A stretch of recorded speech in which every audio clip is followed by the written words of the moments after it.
Hello दोस्तों, क्या एक इंसान अपनी औलाद को बचाने के लिए खुद जानवर बन सकता है? क्या होगा जब कानून हाथ खड़े कर दे और आपके सामने आपकी बेटी का किडनैपर मुस्कुरा रहा हो? आज हम बात करेंगे साल 2013 की उस मास्टरपीस फिल्म की जिसे देखकर आपकी रूह कांप जाएगी। फिल्म का नाम है प्रिजनर्स। यह सिर्फ एक किडनैपिंग की कहानी नहीं है, बल्कि यह कहानी है भरोसे, सब्र और उस अंधेरे की जो हम सबके अंदर छिपा हुआ है। फिल्म पेंसिल्वेनिया में रहने वाले केलर डोवर और उसके पड़ोसी फ्रैंकलिन के परिवार से शुरू होती है। थैंक्सगिविंग पार्टी के दौरान दोनों परिवारों के सारे बच्चे बाहर घूमने जाते हैं और एक आरवी वैन के पास जाते हैं, लेकिन ये सारे बच्चे वहाँ से घूमकर वापस आ जाते हैं। एना, जो केलर की बेटी है, और जोए, जो फ्रैंकलिन की बेटी है, के साथ घर जाने की जिद करती है। एना की माँ उन्हें जाने देती है, लेकिन कहती है कि अपने भाई को साथ लेकर जाना। काफ़ी समय के बाद जब एना वापस नहीं आती, तो घर वाले उन्हें ढूंढने के लिए बाहर जाते हैं। लेकिन जब दोनों नहीं मिलते तो रोल्फ से इसके बारे में पूछते हैं। तो रोल्फ उन्हें बताता है कि उन्होंने आखिरी बार बच्चों को आरवी वैन के पास खेलते हुए देखा था, लेकिन आरवी वैन अब उस जगह नहीं है। इसके बाद उन बच्चों की मिसिंग रिपोर्ट लिखाई जाती है। डिटेक्टिव लोकी को अब ये केस सौंपा जाता है। वह जल्द ही आरवी को ढूंढ लेता है, लेकिन जब वह उसके पास जाता है तो आरवी का ड्राइवर गाड़ी लेकर भागने लगता है, लेकिन जल्दबाजी में वो गाड़ी पलट जाती है। आरवी का ड्राइवर एलेक्स जोन्स को लोकी पकड़ लेता है। पूछताछ से पता चलता है कि उसे उन लड़कियों का पता नहीं है और वह किसी लड़की को नहीं जानता। जब लोकी जोन्स से पूछता है कि तुम मुझे देखकर आरवी लेकर क्यों भागे, तो जोन्स बताता है यह उसी आरवी में रहता है, वह उसका घर है। लोकी जोन्स उसके रहने का पता लेकर वहाँ पहुँचता है और वहाँ छानबीन करने लगता है।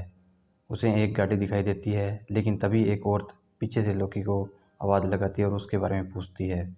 और जब लोकी उस औरत से एलेक्स के बारे में पूछता है तो वह बताती है कि वह उसका भतीजा है और एलेक्स एक अच्छा लड़का है, उसने कभी किसी का बुरा नहीं किया।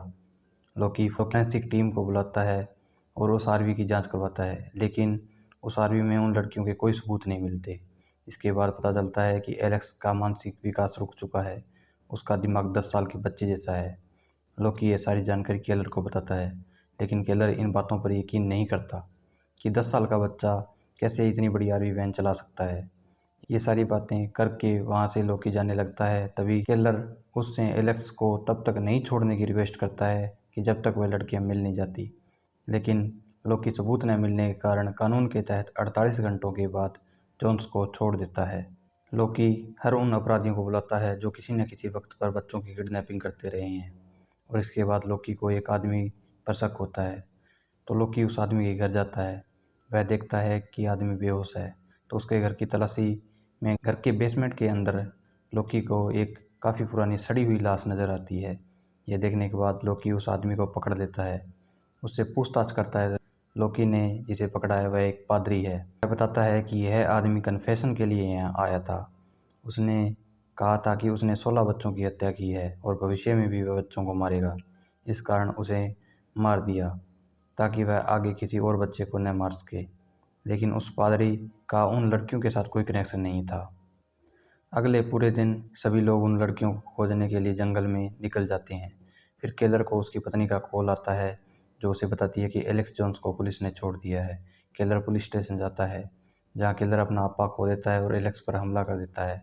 लेकिन उसी समय एलेक्स धीरे से केलर के कान में कहता है कि जब तक मैं उन बच्चियों के साथ था वो एक बार भी नहीं रोई।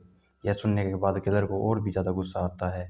केलर को अब कन्फर्म हो चुका है कि उसकी बच्चियों को उसी ने किडनैप किया है, लेकिन पुलिस उन दोनों को छुड़ा देती है। और इसके बाद केलर ये सारी बातें लोकी को बताता है। लोकी एलेक्स के घर पहुंचकर पूछताछ करता है, तो एलेक्स कहता है कि मैंने केलर को ऐसा कुछ नहीं कहा। और इसके बाद केलर फ़ोन करके लोकी से एलेक्स की गिरफ्तारी के बारे में पूछता है, लेकिन लोकी मना कर देता है, क्योंकि लोकी को लगता है कि एलेक्स निर्दोष है और हमें उसके पीछे समय बर्बाद नहीं करना चाहिए, क्योंकि केलर को एलेक्स पर शक है। और उसके बाद केलर एक प्लान बनाता है और एलेक्स को किडनैप करके अपने पुराने घर ले जाता है। कुछ ही समय बाद केलर अपने दोस्त फ्रैंकलिन को वहाँ बुला लेता है और कहता है कि इसने हमारे बच्चियों का अपहरण किया है। लेकिन यह देखकर फ्रैंकलिन केलर को समझाता है कि यह गलत रास्ता है, यह कानून का काम है, तुम कानून को अपने हाथ में मत लो। लेकिन केलर कहता है कि पुलिस ने उसे निर्दोष समझकर छोड़ दिया और अगर यह आदमी बाहर रहा तो हमारी बच्चियों को नहीं छोड़ेगा। यह कहने के बाद किलर एलेक्स को बुरी तरह पीटता है और बार बार पूछता है कि बताओ हमारी बच्चियाँ कहाँ हैं, लेकिन एलेक्स बार बार यही कहता है कि वह नहीं जानता। एक लोकी उन सभी बच्चों का विवरण निकालता है जो पिछले कुछ सालों में उस इलाके से गायब हुए हैं। फिर लोकी को एक ऐसे बच्चे के बारे में पता चलता है जो बहुत समय पहले गायब हो गया था, और फिर लोकी की मुलाकात उसकी माँ से होती है। यह महिला उन्हें बताती है कि 26 साल पहले उसके बच्चे को किसी ने अगवा कर लिया था। जिस दिन उसका बच्चा लापता हुआ था उस दिन घर के सामने एक आरवी वैन देखी थी। यह सुनने के बाद लोकी का शक और भी गहरा हो जाता है, क्योंकि उन लड़कियों के घर के बाहर भी आरवी वैन दिखाई दी थी। लड़कियों के गायब होने के 4 दिन बाद उनके घरवाले उनके लिए कैंडल मार्च निकालते हैं। इस कारण डिटेक्टिव लोकी भी यहाँ आया हुआ होता है। तभी लोकी एक लड़के को देखता है जिस पर लोकी को शक होता है, लेकिन यह लड़का यहाँ से भाग जाता है। उसके बाद लोकी उसका स्केच बनवाता है। इस स्केच को सभी टीवी चैनलों पर प्रसारित किया जाता है। इसके बाद एक लड़की लोकी को फ़ोन करके कहती है कि यह आदमी हमेशा हमारी दुकान पर आता है और वह बच्चों के कपड़े खरीदता है, लेकिन इसके अलावा उसके बारे में कुछ नहीं जानती, क्योंकि वह हमेशा कैश में पेमेंट करता है। यह सब जानने के बाद लोकी उसे अपना कार्ड देते हुए कहता है कि अगर यह आदमी अगली बार यहाँ आए तो मुझे फ़ोन करना। कुछ समय बाद यह लड़का किलर के घर पहुँचता है। जैसे ही किलर की पत्नी को महसूस होता है कि कोई उसके घर में घुस आया है, जैसे ही वह देखने आती है वह लड़का खिड़की से कूद कर भाग जाता है, और इसके बाद किलर की वाइफ तुरंत लोकी को फ़ोन करती है। जब लोकी घर पहुँचता है सारी तहकीकात में पता चलता है कि किलर पूरी रात घर से बाहर रहता है, और किलर की पत्नी को लगता है कि वह पुलिस की मदद कर रहा है। और इन सब बातों से लोकी को किलर पर और शक हो जाता है कि किलर ने ही एलेक्स जोन्स को गायब तो नहीं किया, क्योंकि उसे खबर मिली है कि एलेक्स जोन्स गायब हो गया है। इसके बाद लोकी किलर का पीछा करना शुरू कर देता है। जब लोकी किलर को पकड़ने वाला होता है तभी किलर को पता चल जाता है, तो वह लोकी को मूर्ख बनाने के लिए उसके पास आकर कहता है कि तुम मेरा पीछा क्यों कर रहे हो। फिर लोकी कहता है कि एलेक्स जोन्स पिछले कुछ दिनों से गायब है, क्या तुम इसके बारे में जानते हो। तो किलर कहता है कि यह पुलिस की विफलता है और उसे पकड़ने की बजाय तुम मेरा पीछा क्यों कर रहे हो। इतना कहकर वह वहाँ से चला जाता है। कुछ समय बाद किलर फिर उस जगह पहुँचता है जहाँ उसने एलेक्स को कैद कर रखा है। उसे टॉर्चर करता है, उसे बाथरूम में बंद करके उस पर या तो केवल गर्म पानी छोड़ता है या बहुत ही ठंडा। तब वह बताता है कि मैं एलेक्स नहीं हूँ, लेकिन किलर यह समझ नहीं पाता है क्योंकि एलेक्स ठीक तरह से बोलने की स्थिति में नहीं होता है। तभी वहाँ लोकी पहुँचता है। किलर लोकी को देख लेता है। इसके बाद किलर एलेक्स को कहता है कि अगर तुमने कुछ भी हरकत की तो मैं गर्म पानी छोड़ दूंगा। किलर नीचे जाकर ज़मीन पर सो जाता है। तभी लोकी कहता है तुम यहाँ क्या कर रहे हो। तो किलर कहता है कि यह मेरा ही घर है, जब मैं ज़्यादा शराब पी लेता हूँ तब मैं यहाँ आ जाता हूँ। और इसके बाद लोकी तलाशी लेने लगता है। लोकी घूमते घूमते उस जगह जाने वाला होता है जहाँ एलेक्स कैद है। तभी लोकी को वो स्टोर वाली लड़की कॉल करके कहती है कि जैसे ही वह लड़का स्टोर में आया उसे मुझ पे शक हो गया और वह यहाँ से भाग गया, लेकिन मैंने उसकी गाड़ी का नंबर नोट कर लिया है। गाड़ी के नंबर से लोकी उस आदमी के घर तक पहुँच जाता है और उसे अरेस्ट कर उसके घर की तलाशी लेता है।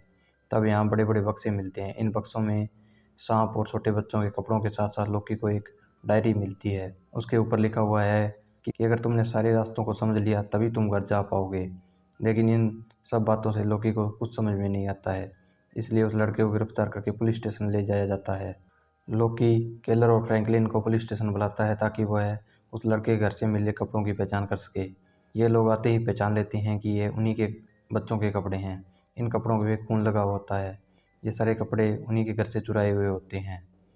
अपने बच्चों के कपड़ों पे खून लगे देखने के बाद फ्रैंकलिन को लगता है कि उसके बच्चों को मार दिया है और वह उम्मीद छोड़ देता है, लेकिन केलर को अभी भी उम्मीद है कि उसकी बच्ची जिंदा है। केलर एलेक्स के पास जाता है और अपनी बेटी के बारे में पूछता है, तो एलेक्स कहता है कि तुम्हारी बेटी एक भूल भुलैया के अंदर है। दूसरी तरफ पुलिस उस आदमी को टॉर्चर करती है, तो वह आदमी पेंसिल से एक कागज़ में भूल भुलैया बनाता है। यह सब लोकी के समझ में बिल्कुल नहीं आता। तभी वह आदमी एक पुलिस वाले की गन चीनता है और खुद को गोली मार लेता है। लोकी अब वापस उसी जगह आ गया जिस जगह से उसने शुरू किया था। यहाँ से लोकी परेशान होने के बाद उस भूल भुलैया को देख रहा होता है जो उस आदमी ने बनाया। उसी समय उसकी नज़र तस्वीर की लाश पे पड़ती है जिसे पादरी ने मारा था। उसके गले में लॉकेट पर वैसा ही भूल भुलैया बना है। उसके बाद लोकी को यह खबर मिलती है कि उन बच्चों के कपड़ों पे जो खून है वह जानवर का है। इसके बाद हमें पता चलता है कि उस आदमी का नाम बॉब टेलर था और इसे छोटी उम्र में ही किसी ने किडनैप कर लिया था और इसकी याददाश्त ख़त्म हो चुकी है। पर इन लोगों को एक रहस्यमय किताब मिलती है और इस किताब में उन्हीं भूल-भुलैयों को बनाया गया होता है और इस किताब को उस आदमी ने इसे दिया है जिसने इसे किडनैप किया था। लोकी समझ जाता है कि बॉब निर्दोष है, असली गुनहगार अभी भी बाहर घूम रहा है। इसके बाद किलर एलेक्स जोन्स की आंटी पर शक होने के कारण उसके पास जाता है और उसके बाद वह उनसे बड़े ही प्यार से बातें करता है। बातों में किलर के मुंह से भूल भुलैया निकल जाता है। यह सुनने के बाद आंटी समझ जाती है कि इसी के पास एलेक्स है, तो वह बाद में कहती है एलेक्स का बचपन में एक्सीडेंट हो गया था और उसके बाद उसने बात करना कम कर दिया। यह सुनने के बाद किलर समझ जाता है कि औरत उसे कुछ नहीं बताना चाहती। इसके बाद किलर को पता चलता है कि फ्रैंकलिन की बेटी मिल गई है। यह सुनने के बाद किलर फ्रैंकलिन की बेटी के पास जाता है और उससे पूछता है कि तुम्हें कहाँ रखा गया। तो वह बच्ची कहती है कि हमें जहाँ भी रखा गया आप वहाँ आए थे, ये हमने आपको बुलाने की भी कोशिश की लेकिन हमारा मुंह बंद था। किलर समझ जाता है, तभी उसे लोकी देख लेता है। लोकी उसका पीछा करने लगता है लेकिन किलर वहाँ से भाग जाता है। उसके बाद लोकी उस जगह पहुँचता है जहाँ किलर ने एलेक्स को रखा हुआ होता है। लोकी को एलेक्स मिल जाता है। उसके बाद हम देखते हैं कि किलर एलेक्स की आंटी के घर जाता है और कहता है कि मुझे पता है मेरी बेटी यहीं है। तो वह औरत उस पर बंदूक तान देती है और कहती है कि ड्रोल से हथकड़ी निकाल कर पहन लो। उसके बाद उसे कुछ नशीला पदार्थ पिलाती है और घर के पीछे ले जाने लगती है। जाते जाते वह कहानी बताती है कि जब हमारे बच्चों की मौत हुई तो उसके बाद हमने एलेक्स को किडनैप किया। एलेक्स का असली नाम जिमी है और उसके बाद हम ऐसे ही बच्चों को किडनैप करके मारते आ रहे हैं। यह हमारी जंग है भगवान के खिलाफ, क्योंकि उसने हमारे बच्चे को छीन लिया, इसलिए हम लोगों से उनका बच्चे छीनेंगे जिससे वो भी भगवान से नफरत करेंगे। उसका पति वही आदमी होता है जिसको पादरी ने मारा था। इसके बाद वो औरत किलर को गाड़ी पीछे करने के लिए कहती है। गाड़ी जैसे ही पीछे जाती है देखने को मिलता है कि यहाँ खुफिया रास्ता है। औरत किलर को कहती है कि अंदर जाओ, लेकिन किलर मना कर देता है। तभी औरत उसके पैर में गोली मार देती है, किलर को अंदर डाल देती है और दरवाजे को बंद कर देती है। नीचे जाने के बाद किलर को अपनी बेटी की छोटी सिटी दिखाई देती है। किडनैपिंग वाले दिन उसकी बेटी इसी सिटी को ढूंढने के लिए अपने घर वापस आई थी। अगले दिन लोकी एलेक्स की आंटी के घर यह बताने जाता है कि एलेक्स मिल गया। तभी लोकी एलेक्स के अंकल की तस्वीर देखता है। तस्वीर में इस आदमी के गले में वही लॉकेट था जो लाश के गले में लटक रहा था। यह देखने के बाद लोकी को सारी बातें समझ में आ जाती है कि किडनैपिंग कौन कर रहा है। उसके बाद लोकी अपनी गन निकाल लेता है। तभी लोकी देखता है कि एक औरत एना को जहर वाली सुई दे रही है और लोकी जब उसे रोकने की कोशिश करता है तो वह औरत लोकी पर गोली चलाने ही वाली होती है। उसी समय औरत को लोकी गोली मार देता है।